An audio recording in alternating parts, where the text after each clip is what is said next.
I'm Hilary Harper. I present the Saturday morning program on 774 ABC Melbourne. And it's a joy to be here tonight with one of India's most respected writers. Anita Desai, since her first novel was published about 50 years ago, has been 3 times shortlisted for the Booker Prize. She published her first story at the age of 9. She is the Emeritus John E. Burchard Professor of Humanities at the Massachusetts Institute of Technology.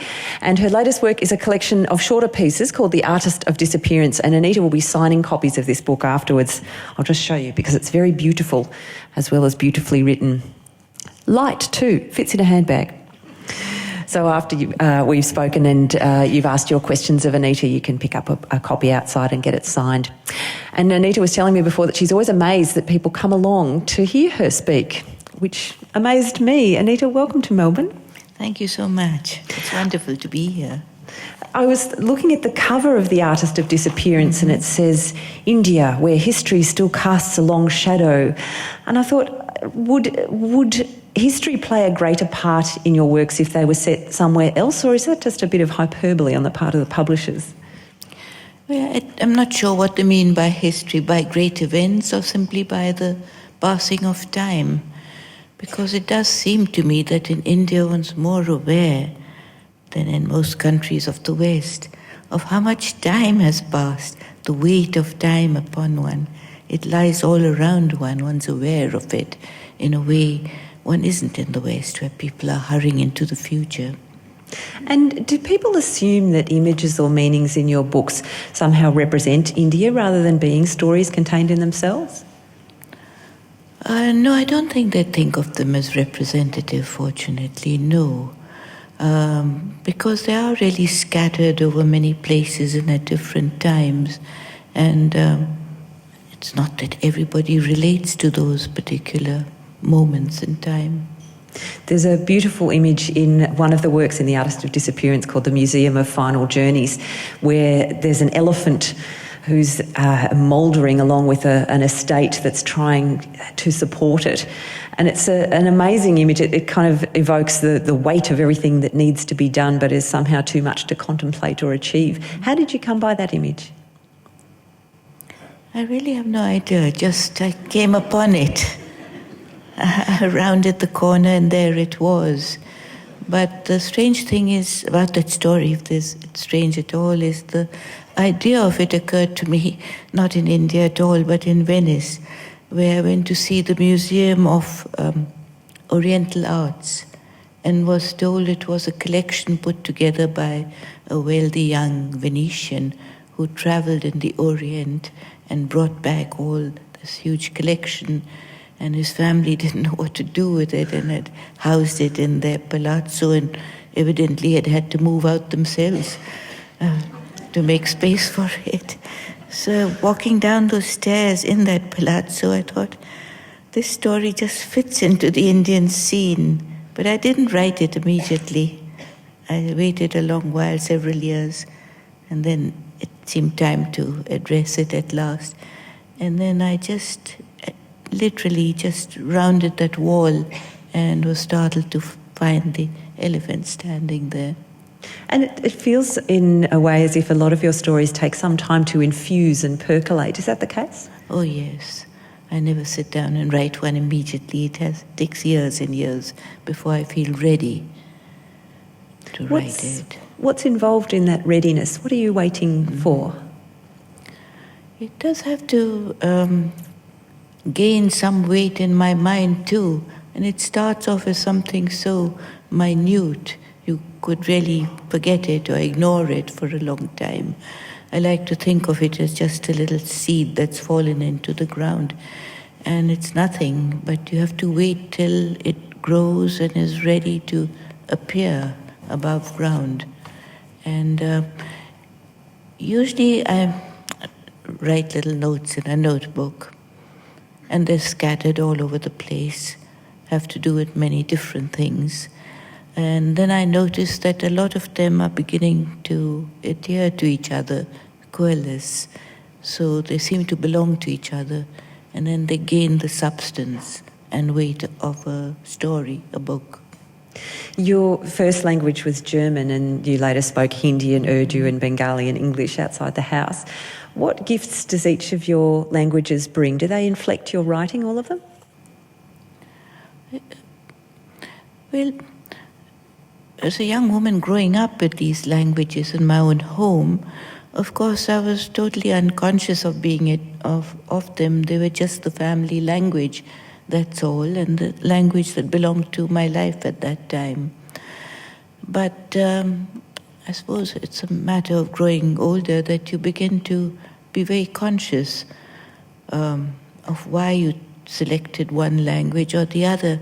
And writing makes one very conscious of that selection process, because really you'd like to use any or all of the languages the way you do in your ordinary life. And you can't do that in writing. I would have liked to, but you can't mix up your languages. You have to give your loyalty to one or the other.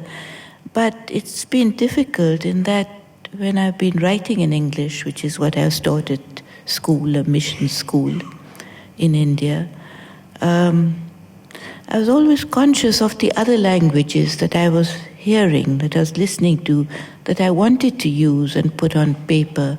What do I do with that? And it led to a certain frustration. And I addressed it very, very consciously and directly in some of my books. One was called In Custody, which was about the Urdu language and its presence and its history in North India. And I wrote it in English, but I was very conscious of trying to somehow convey the sounds and rhythms and images of the Urdu language, which is descended from Persian, into English. And I also did it with Baumgartner's Bombay, where I used my mother's language, German, which I'd grown up with. And I couldn't find a way to use it. It's just too eccentric in the Indian setting. German spoken in India. Till I found this character, Baumgartner, who comes to India as a Jewish refugee just ahead of the war. And through him I managed to combine the German, the English, the Indian languages that he hears. And Baumgartner is a wonderful character. He comes over time to almost lose his German, and he has to learn fragments of other language, and his German gets worn away and he can only speak it with one other person that he meets.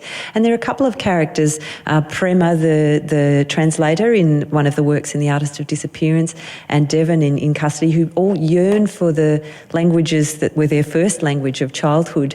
And how do you feel about German these days? I mean, you visited Germany. What was it like going there after having grown up with the language in absentia?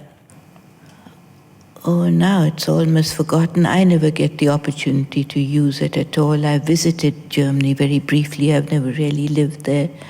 And now for me it's only a language I read in order to keep it alive, but I rarely speak it. I was thinking about the families that you portray and the relationships between people, and some of them almost Russian in their unhappinesses and their complexities. In Clear Light of Day, Tara feels both joy and relief at coming back to hers, as well as the boredom and claustrophobia. Are those difficulties of families applicable to every country, do you think, or is there something particular about where you've set your books that brings that out? Or when you set your books also? I'm not sure if I would write the book today. I think it belongs to a particular period, the one that I lived through in my childhood, really. When one had very little outside the family that was central to one's life. Outside that, there was very little, and certainly nothing in the way of diversion or distraction. So I suppose there was a greater sense of suffocation within the family, but also very much time in which to realize there was a great deal of richness, layer upon layer, depth upon depth within it. I sometimes feel like the heat is an extra character in your books, and it really lends itself to that creating that sense of suffocation. Is it really that incredible? It is, certainly, yes. It also, it's a particular way of living in a southern climate, I've always found. Staying in the shade quietly through the daytime hours when it's too hot to go out. And I think of it as the time when I did most of my reading. I've never again had that experience of just living through one's reading, through books, as I had as a young woman, as a child. It also has a great resonance for a lot of the characters you write who seem to be at the mercy of other people and of life's events. I'm thinking of Devon in Custody and Ravi in the final work in The Artist of Disappearance, and Prema, the translator too. They yearn for so much, but they're so buffeted by life. Is that kind of failure or passivity or vulnerability attractive to you as a writer? More attractive, say, than maybe a strong, successful character? Well, it's just part of my experience and observation that most Indians do live lives that are trapped either by family, background, your social situation, above all with your economic situation, and that it's a tremendous struggle to break out of the trap and break free. And I don't mean to portray the family as being evil and oppressive and just that, because of course it's also looked upon as the main support, the protector. The home and the family protect you in a world that's very harsh, very hard, at the same time as restricting you, keeping you trapped. So it's a very paradoxical relationship one has. And for you, what role did reading play in allowing your imagination to move into other worlds and other families? Could you repeat that? I'm just wondering, you talked about the fact that you'd done a lot of reading as a child and that that was a window into other worlds for you. I'm wondering how big a role that played in I guess, your progression towards being a writer and the kinds of works that you create? Very, very much. The most important thing of all, knowing that once you sat down with your book and you immersed yourself in that, you forgot the heat, you forgot who was around you, where you were, and you entered into another world. You think of, being a small child living in India, but you knew what life was like in Russia. Once you'd read Chekhov, you'd read Tolstoy, you entered into their lives, and you could do that with any country, any time, any period, through literature. So of course that was the most enormous influence in my life.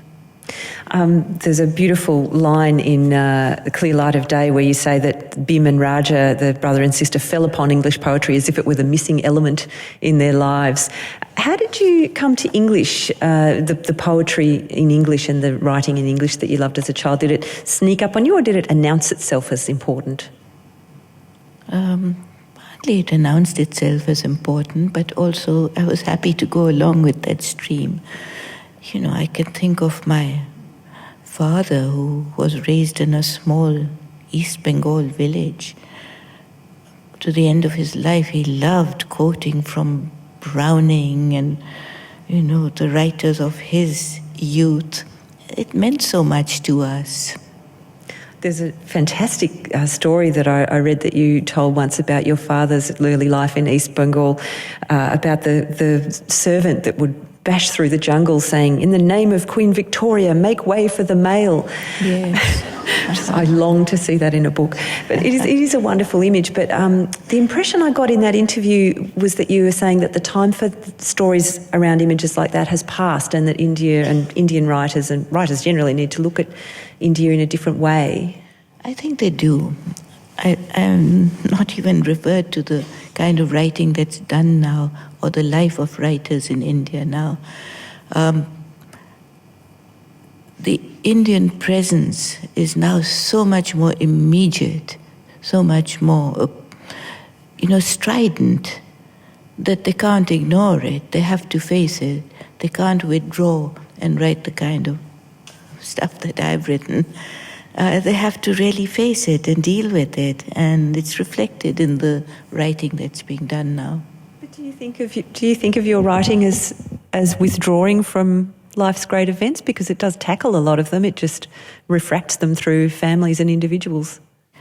But I think not head on. I think readers have often commented that the great things happen off stage. You hear murmurs of it, you see the shadows of them, but you don't meet them head on. I don't think you can do that in India anymore. Why not? Is it somehow more up close and personal these days? It's become so much more evident all around one, whether through the population growth or the media, really. There's such a proliferation of media now that no matter how remote a part of the country you go to and how ramshackle a bus you're sitting on, but everybody's talking about the day's events, what's happening now, not past as it used to be. I was reading how you noticed that in India young people read differently these days, and I think it's probably true of a lot of places around the world. People read in a much more fragmented way. How do you think that affects people's ability to think and write and understand? I see it's affected the kind of writing that's being done and being published today. Everybody is grappling with the major questions of the day, the immediate questions of the day, because that's what they're hearing and seeing all day long. And it influences their writing the way the literature used to when I was growing up. In an interview with some creative writing students, you once said that you felt the emotion that you felt after finishing writing a book was disappointment, mainly. Is that always true for you?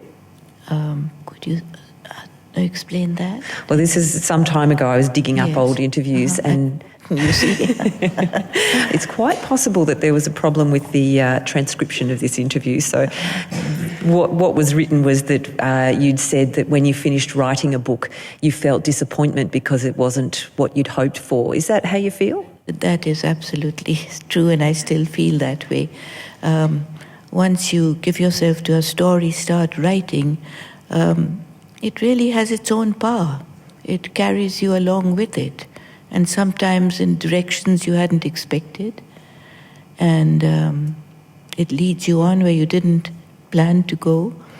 And so there's a certain moment when you feel, but this isn't what I had planned to write. This is not what I meant. You also, allegedly, in this interview, said that that wasn't the case with your book Fire on the Mountain. What was happening there that you didn't feel disappointed with it?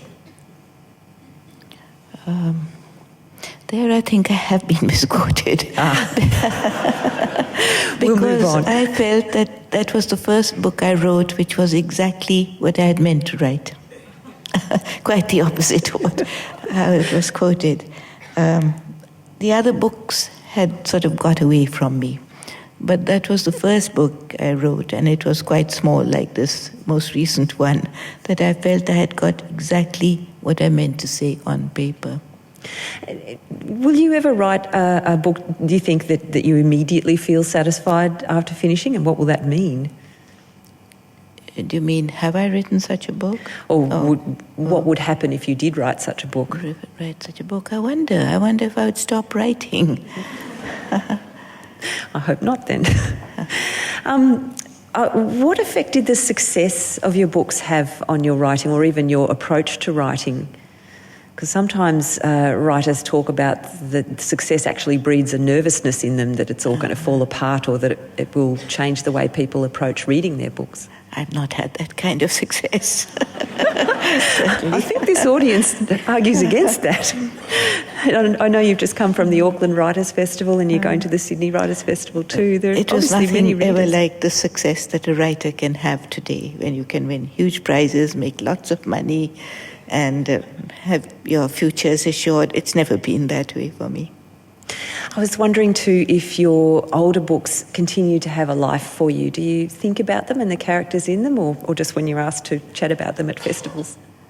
I prefer not to go back to them. And if I ever open a book and read a bit, then I'm overcome with such a frustration because I want to go back and rewrite those lines, And if I can't do that, I'd rather not see them or think about them. I found the Artist of Disappearance really interesting. The 3 stories, not at all linked in terms of character or story, but the first 2 in particular, I very much wanted to know what happened to the characters after the end of the writing. The man who'd seen this image of the elephant and been into the remote areas and how that had touched him, and Prema, the translator, who had been through this very challenging process of translating a regional language and all the implications that it had for her. Would you ever revisit some of these stories and go on with people? Have you done that in the past? A lot of readers, many readers have had this reaction and said to me, but they're cut short. What happens then? And I realized that I'm not interested in what happens after. With the short form, this novella, what you can do is just take a particular episode or significant episode or moment in your characters' lives and build around that and make a complete story of that, and leave everything that's insignificant in life outside it. It's different from writing a Victorian novel where you start at the beginning, work your way through the middle and go on to the end. You needn't do that with a novella. All you do is deal with what's significant in a life. And also, not like the Victorian novel, it doesn't end up being 2 inches thick and yes, huge. That is too. Sorry.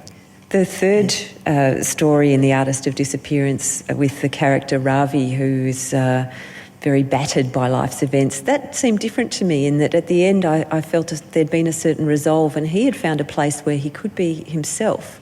What was different about that character for you, or that story, where it ended up there?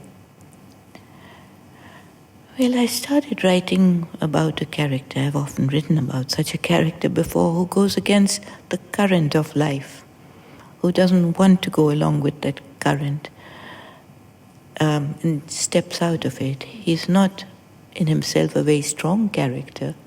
He's a very passive character and a very weak character.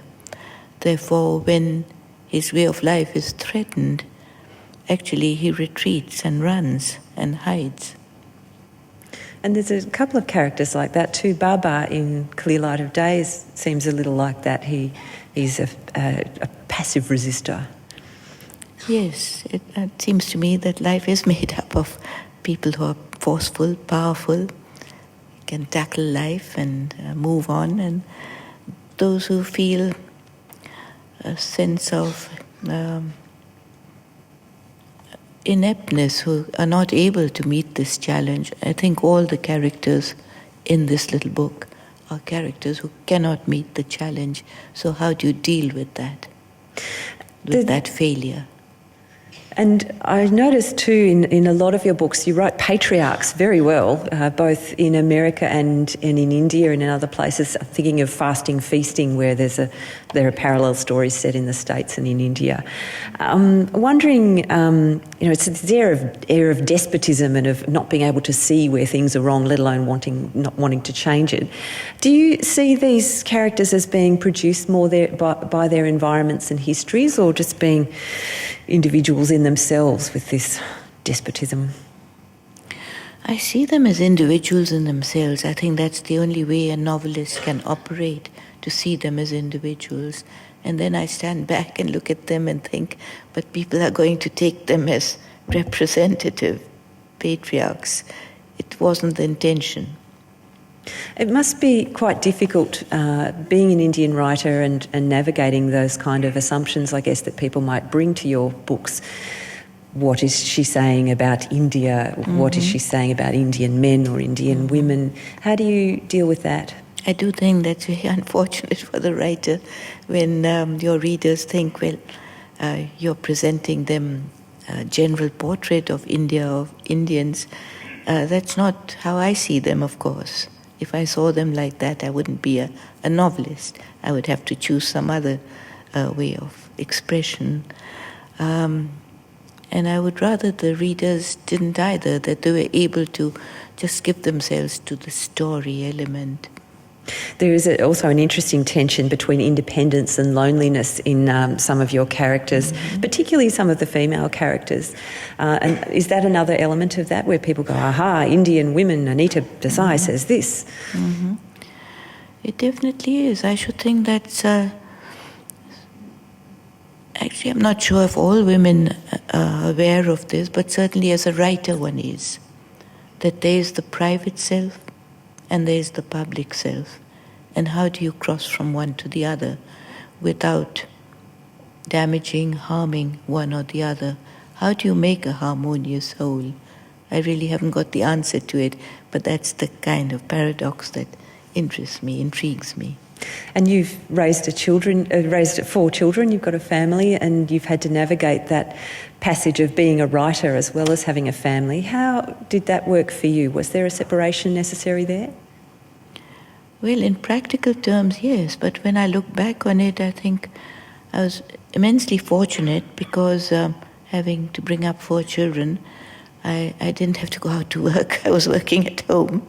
I didn't need to go off to the office and spend 8 hours a day doing something I may not have wanted.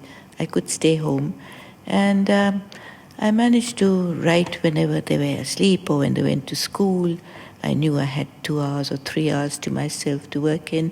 And I think having that brief amount of time and being aware of all else that you are committed to doing, it imposes a certain discipline upon you, for which I am grateful.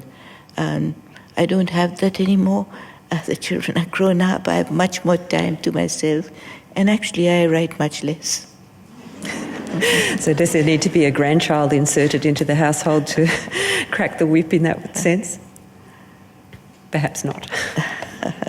Your daughter Kieran is also a well-known writer, and you were brave enough to let her interview you at one point. Weren't you worried she might dig something up? Not only I, she was too. We were both shaking. How do you navigate that between you? Do you just say, look, we have our separate writing worlds and we'll meet for meals occasionally, or do you talk about it? Yes, we do.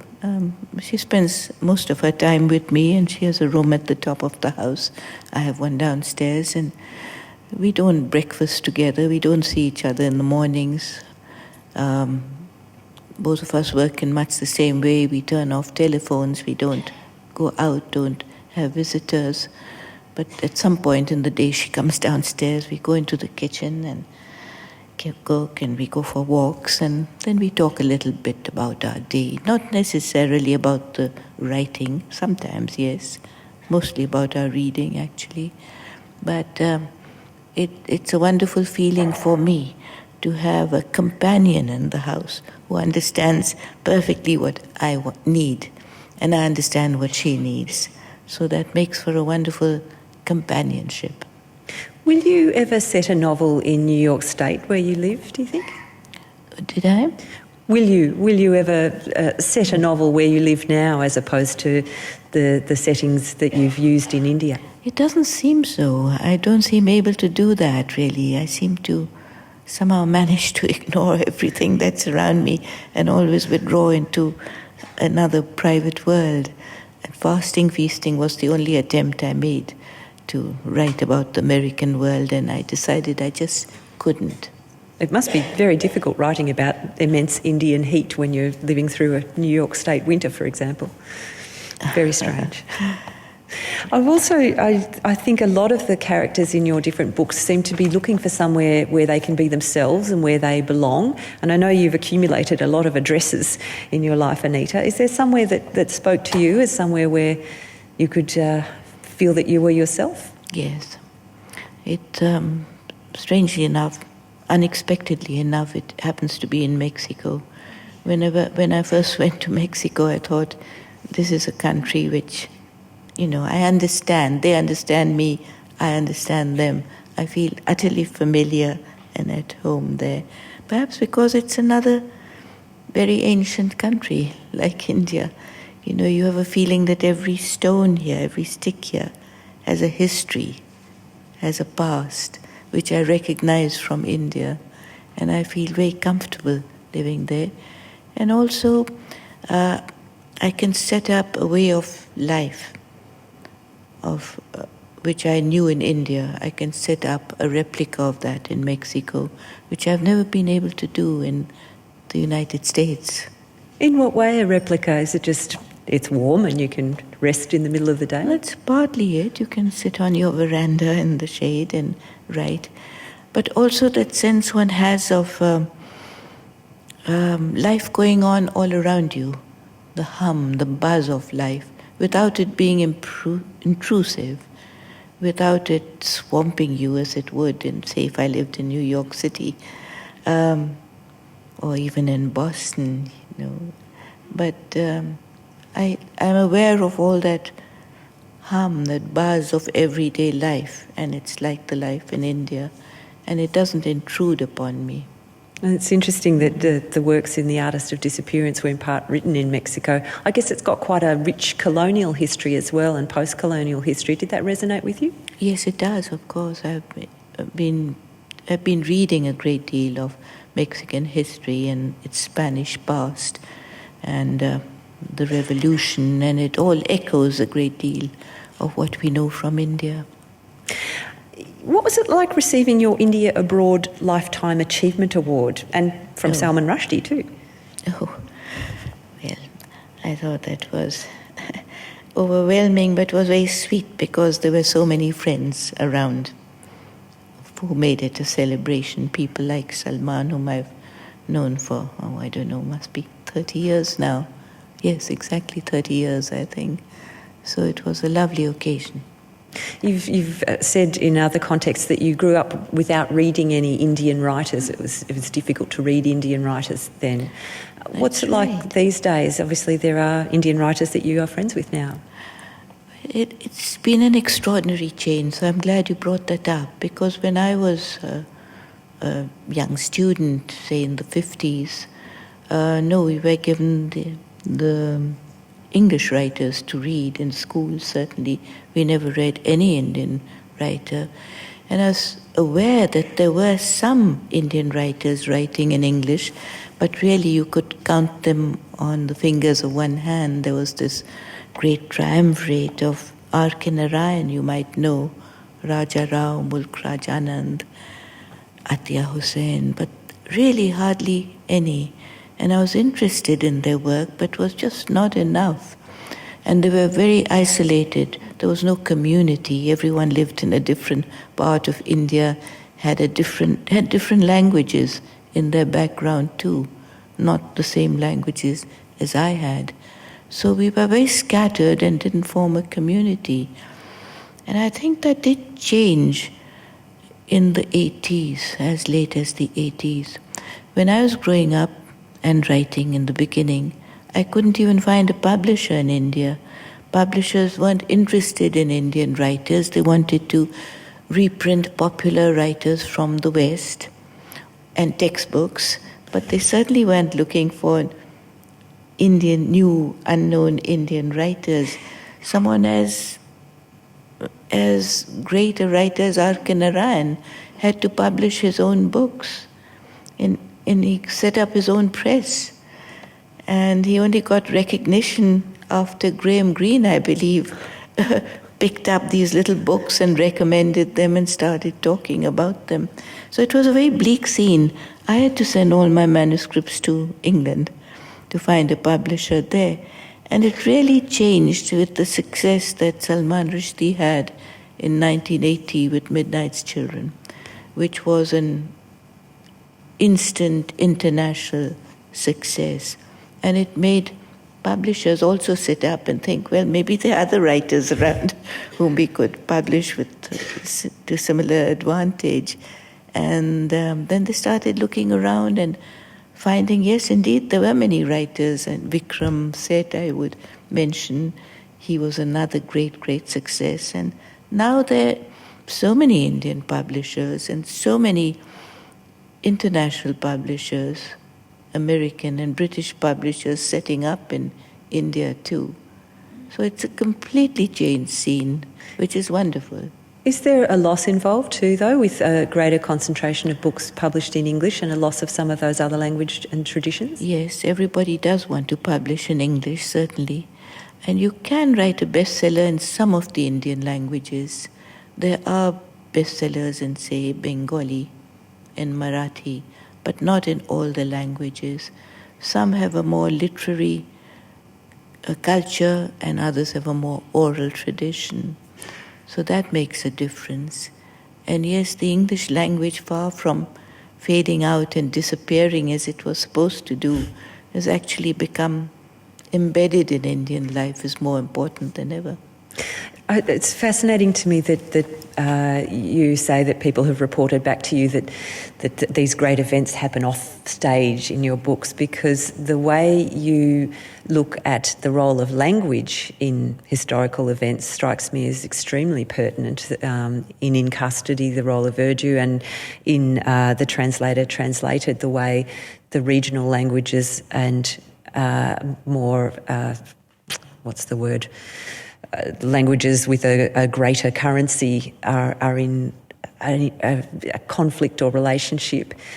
Is that a way that you can present these events that's really relevant to people without going, here's the politics writ large? You know, in the 50s we used to talk a lot about it. There was a lot of criticism of those few of us who wrote in English, saying, why do you write in this colonial language? English is not going to last. It's time you made the switch to your own indigenous language.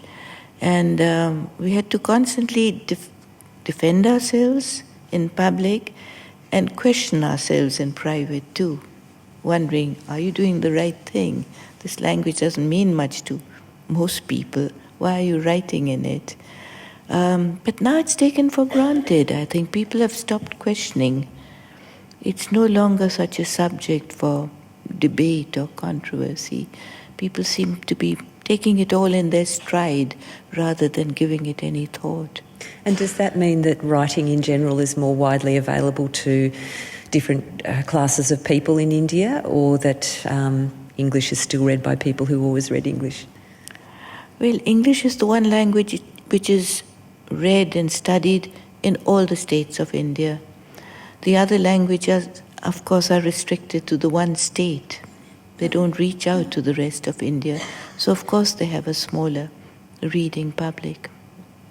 It's fascinating, and I love your image of Graham Greene, a perfect colonial moment, really, isn't it? Graham Greene going, you should read this guy, he's great. Anita, thank you so much for talking with us tonight. We'll take some questions from the audience. Now, I know that the ushers have microphones, but if you want to ask a question, I'll ask you to go and line up behind them. They're standing there quite visibly. So if there's something you'd like to ask Anita, rustle along the rows and end up behind one of those microphones. We'd love to hear your thoughts as well. And one day, Anita, will convince you that people really do like to come and hear you speak after all these writers' festivals. Yes, I'm just looking at the numbers. I'm amazed that you didn't think of something better to do in the evening.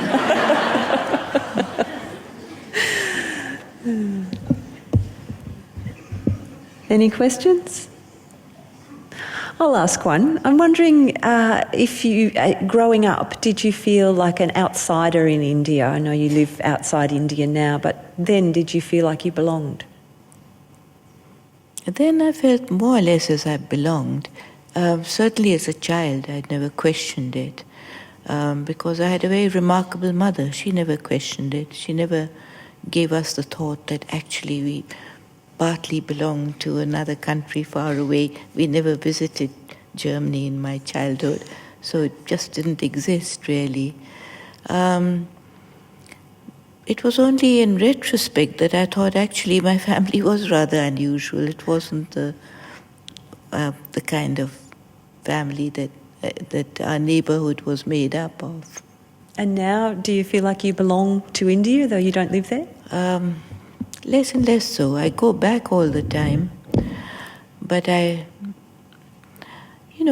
great gulf does occur, because so much has happened in India in my absence. Even if I'm away for 2 years, tremendous changes have taken place.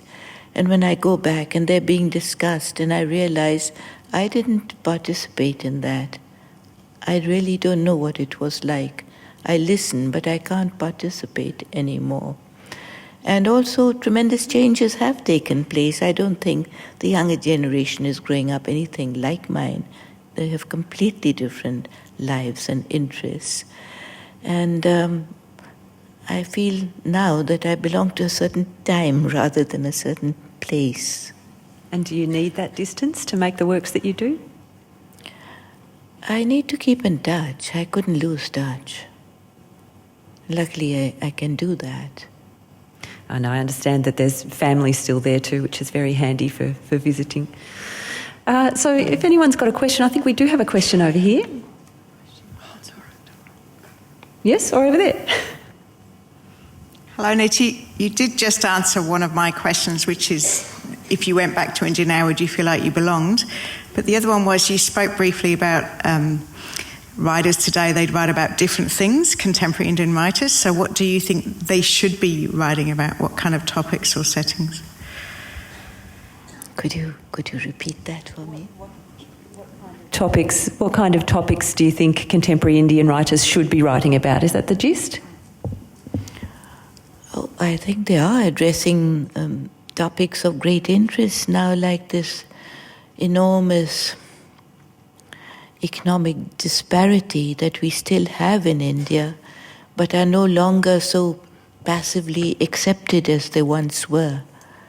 That now there is rebellion going on in many different parts of India, partly against the economic disparities and also against the political situation. We do have movements of rebellion going on in the northeast and in various other parts of India, and writers are addressing that. Also the changing family life. This is something that needs to be addressed too, because it's different. There's very little in common between the older generation and the younger generation now. So how does one deal with that break? We've got another question or two over here. Is that on? I just wanted to ask about the... you mentioned that the world consciousness of Indian writing didn't really burst on the scene until Salman Rushdie published Midnight's Children. But there was much earlier influence in consciousness of Indian film. Satyajit Ray was somebody that was world famous, and in the poetic world and philosophic world, there have been people like Rabindranath Tagore, for example. So I wondered whether the Indian expression came more easily in things like film to reach out to the world. Yes, I think it's good to be reminded that there was a period long ago, generations ago, where people in Europe especially, and also in the Far East, were very aware of Indian philosophy and of Indian poetry like that written by Tagore. But I think he was a phenomenon. There was no one else like him, really. He made people in the West aware for the first time often of poetry and various aspects of Indian life. And Indian philosophy was, of course, only interpreted and made available when early German scholars translated from the Sanskrit and made those texts available in Western languages. Then I think there was a long period when, during the British Empire, when not much was heard of or known about anything other than the empire as part of the British Empire, the colonial life. And the cinema, I wonder, which of the directors you're thinking of, perhaps of Satyajit Ray. I think he was certainly the first recent director of whom audiences in the West became aware, who interpreted India for a modern audience. There was cinema earlier, an early version of Bollywood, but I don't think that had made quite the same impression. And now people seem to, quite rightly, think of Bollywood as being a particular genre in itself. Everyone's quite aware that it isn't an authentic Indian one. Good. We've got time for a few more questions, I think. Anita, thank you. It's fantastic to hear you speak. My question really is referring to the time where you mentioned there weren't very many Indian authors when you were growing up. So when you started writing, who were some of your mentors? And I'm sort of directing that towards some of the female mentors that you might have had, because India at that time would not have had very many Indian authors. Oh no, and especially amongst women, there were perhaps 3. I mentioned one of them, Atiya Hussain, and there were perhaps a few others. My mentor at that time was actually a European woman, not an Indian woman, Ruth Jabwala, who came to live in India. She married an Indian, came to live in India. She was of Polish birth, and she lived just up the street from where I did. And I was a schoolgirl then, and she was enormously kind, paying attention to a schoolgirl when she was a young mother, and she would lend me books, and we'd talk about books, and we'd go for walks together, and she really opened up the possibility to me that you can be a writer, you can publish, you can be read. It isn't just something that you scribble in a corner and keep to yourself. If it hadn't been for Ruth, I wouldn't have known that. And we've got another question over here. Thank you. I'd be very grateful if you could elaborate on a remark you made earlier, Anita, about Clear Light of Day. I think you said that you might not write that book now. And I wonder if you could explain why, if it's because just it depicts a time that's now so far in the past, or if your attitudes to some of the things that that book says have changed about the importance of home and the importance of maintaining links to one's childhood. Is that what you meant? No, that isn't one of the books that I'd like to rewrite. I couldn't write it differently. And I wouldn't go back to rewriting that. It belonged to its time, to its period. And it is so very over now. It would be hard for me to conjure it up again, anything like it. And other books have been written about the partition of India, about the freedom movement. And all these events which were so momentous to us, the most dramatic events of our lives, have been overcome by so many others. There have been a steady stream of so many other great events that people have gone through in Indian history. It really would be very difficult to go back to that and conjure it up as it was, unaffected by recent history. Hello, Anita. You mentioned a few minutes ago that you feel you belong more to a time than to a place, and I suppose there can be a tendency to pigeonhole you as an Indian writer, whereas you might feel more like a general writer. What's the time that you feel you belong to, and does that create a sense of disconnection that presumably you're not in that time now? Well, of course, I was referring mainly to the literary background, but also the India that I was writing about really doesn't exist anymore, except in pockets here and there, and they're clearly endangered pockets. They're not going to exist for much longer. And those pockets were my subject. They were all my subject at one time. It's very hard for me to now construct another subject. I've never been able to write about this experience of emigration.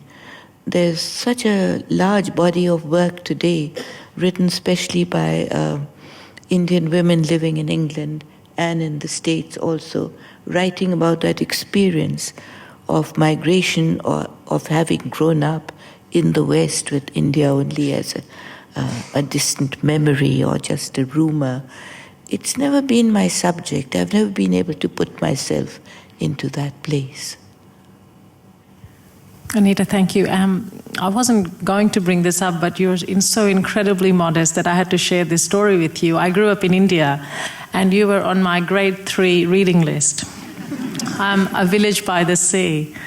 And amidst all the work that Indian schools involve, I think reading your book was truly mesmerizing. And I still remember that we all were carried away when reading your book aloud. And when we migrated to Australia, my family packed up all our books, and the book that holds pride of place in our library is A Village by the Sea from grade 3 in its brown paper cover. I wish I had brought it here to have it signed by you, but it's just such a pleasure to hear you today. So thank you. Thank you so much. It's just wonderful to know that that book lives.